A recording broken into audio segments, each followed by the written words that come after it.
ರಾಷ್ಟ್ರಪತಿ ದ್ರೌಪದಿ ಮುರ್ಮು ಅವರು ದೇಶದ 80ನೇ ಸ್ವಾತಂತ್ರ್ಯ ದಿನಾಚರಣೆಯ ಮುನ್ನಾ ದಿನವಾದ ಇಂದು ಸಂಜೆ ರಾಷ್ಟ್ರವನ್ನುದ್ದೇಶಿಸಿ ಭಾಷಣ ಮಾಡಲಿದ್ದಾರೆ.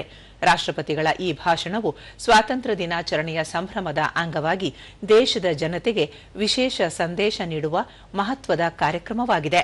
ರಾಷ್ಟ್ರಪತಿಗಳ ಭಾಷಣವು ಸಂಜೆ 7 ಗಂಟೆಗೆ ಆಕಾಶವಾಣಿಯ ಸಂಪೂರ್ಣ ರಾಷ್ಟ್ರೀಯ ಜಾಲದಲ್ಲಿ ಪ್ರಸಾರವಾಗಲಿದೆ.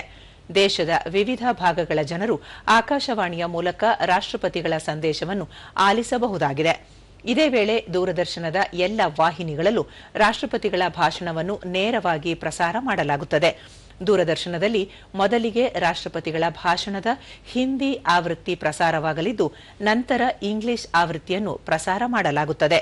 ಹಿಂದಿ ಮತ್ತು ಇಂಗ್ಲಿಷ್ ಭಾಷೆಯ ಪ್ರಸಾರದ ಬಳಿಕ ದೂರದರ್ಶನದ ಆಯಾ ಪ್ರಾದೇಶಿಕ ವಾಹಿನಿಗಳಲ್ಲಿ ಸ್ಥಳೀಯ ಮತ್ತು ಪ್ರಾದೇಶಿಕ ಭಾಷೆಗಳಲ್ಲಿ ಭಾಷಣದ ಅನುವಾದಿತ ಆವೃತ್ತಿಯನ್ನು ಪ್ರಸಾರ ಮಾಡಲಾಗುತ್ತದೆ.